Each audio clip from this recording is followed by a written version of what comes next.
A mediados del siglo XIV, entre 1346 y 1347, estalló la mayor epidemia de peste de la historia de Europa, tan solo comparable con la que asoló el continente en tiempos del emperador Justiniano durante los siglos VI y VII.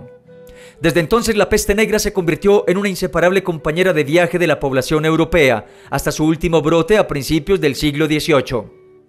Sin embargo, el mal jamás se volvió a manifestar con la virulencia de 1346 y 1353, cuando impregnó la conciencia y la conducta de las gentes, lo que no es de extrañar. Por entonces había otras enfermedades endémicas que azotaban constantemente a la población, como la disentería, la gripe, el sarampión y la lepra, la más temida. Pero la peste no tuvo un impacto pavoroso. Por un lado, era un huésped inesperado, desconocido y fatal, del cual se ignoraba tanto su origen como su terapia. Por otro lado, afectaba a todos, sin distinguir apenas entre pobres y ricos. Quizá por esto último, porque afectaba a los mendigos, pero no se detenía ante los reyes, tuvo tanto eco en las fuentes escritas, en las que encontramos descripciones tan exageradas como apocalípticas. Sobre el origen de las enfermedades contagiosas circulaban en la Edad Media explicaciones muy diversas. Algunas, heredadas de la medicina clásica griega, atribuían el mal a los miasmas, es decir, a la corrupción del aire provocada por la emanación de materia orgánica en descomposición, la cual se transmitía al cuerpo humano a través de la respiración o por contacto con la piel. Hubo quienes imaginaron que la peste podía tener un origen astrológico, ya fuese la conjunción de determinados planetas, los eclipses, o bien el paso de cometas, o bien geológico, como producto de erupciones volcánicas y movimientos sísmicos que liberaban gases y efluvios tóxicos. Todos estos hechos se consideraban fenómenos sobrenaturales, achacables a la cólera divina por los pecados de la humanidad. Únicamente en el siglo XIX se superó la idea de un origen sobrenatural de la peste. El temor a un posible contagio a escala planetaria de la epidemia, que entonces se había extendido por amplias regiones de Asia, dio un fuerte impulso a la investigación científica. Y fue así como los bacteriólogos Kitasato y Yersin, de forma independiente pero casi al unísono, descubrieron que el origen de la peste era la bacteria Yersinia pestis, que afectaba a las ratas negras y a otros roedores, y se transmitía a través de los parásitos que vivían en esos animales, en especial las pulgas, las cuales inoculaban el bacilo a los humanos con su picadura. La peste era, pues, una zoonosis, una enfermedad que pasa de los animales a los seres humanos. El contagio era fácil porque ratas y humanos estaban presentes en graneros, molinos y casas, lugares en donde se almacenaba o se transformaba el grano del que se alimentaban estos roedores, circulaban por los mismos caminos y se trasladaban con los mismos medios como los barcos. La bacteria rondaba los hogares durante un periodo de entre 16 y 23 días antes de que se manifestaran los primeros síntomas de la enfermedad.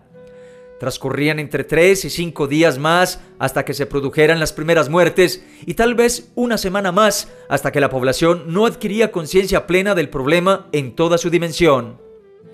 La enfermedad se manifestaba en las ingles, axilas o cuello, con la inflamación de alguno de los nódulos del sistema linfático, acompañada de supuraciones y fiebres altas que provocaban en los enfermos escalofríos, rampas y delirios. El ganglio linfático inflamado recibía el nombre de bubón o carbunco, de donde proviene el término peste bubónica. La forma de la enfermedad más corriente era la peste bubónica primaria, pero había otras variantes. La peste septicémica, en la cual el contagio pasaba a la sangre, lo que se manifestaba en forma de visibles manchas oscuras en la piel.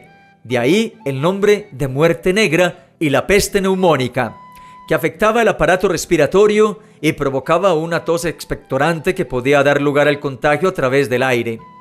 La peste septicémica y la neumónica no dejaban supervivientes. La peste negra de mediados del siglo XIV se extendió rápidamente por las regiones de la cuenca mediterránea y el resto de Europa en pocos años. El punto de partida se situó en la ciudad comercial de Cafa, actual Feodosia, en la península de Crimea, a orillas del Mar Negro. En 1346, Cafa estaba asediada por el ejército mongol, en cuyas filas se manifestó la enfermedad. Se dijo que fueron los mongoles quienes extendieron el contagio a los sitiados, arrojando sus muertos mediante catapultas al interior de los muros, pero es más probable que la bacteria penetrara a través de ratas infectadas con las pulgas a cuestas.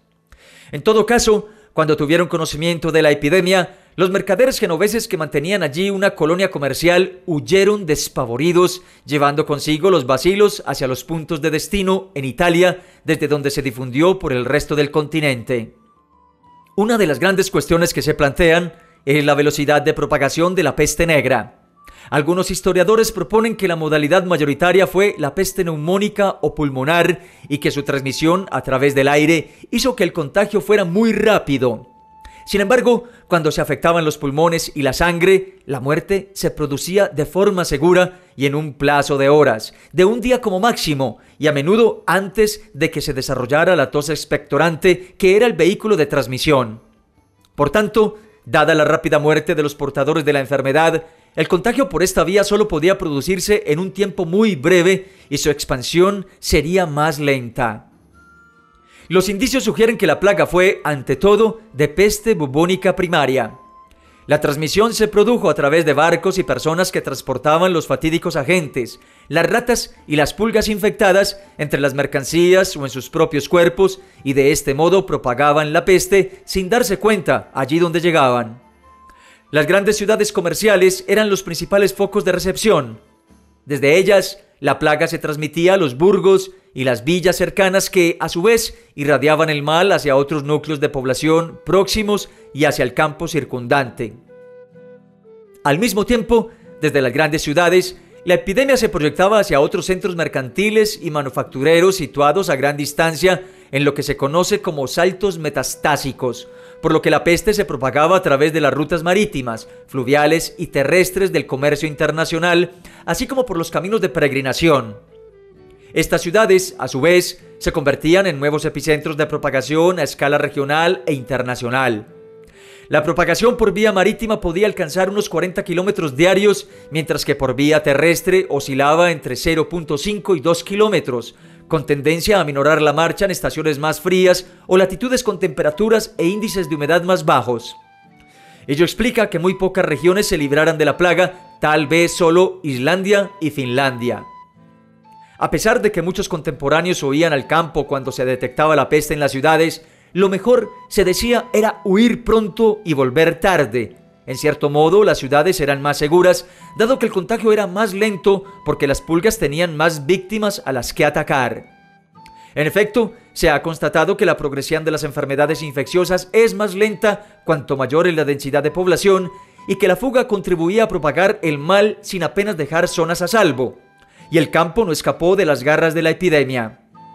En cuanto al número de muertes causadas por la peste negra, los estudios recientes arrojan cifras espeluznantes. El índice de mortalidad pudo alcanzar el 60% en el conjunto de Europa, ya como consecuencia directa de la infección, ya por los efectos indirectos de la desorganización social provocada por la enfermedad, desde las muertes por hambre hasta el fallecimiento de niños y ancianos por abandono o falta de cuidados.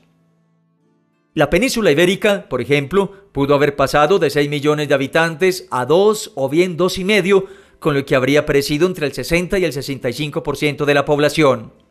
Se ha calculado que esta fue la mortalidad en Navarra, mientras que en Cataluña se situó entre el 50 y el 70%. Más allá de los Pirineos, los datos abundan en la idea de una catástrofe demográfica. En Perpiñán, fallecieron del 58 al 68% de notarios y jurisperitos.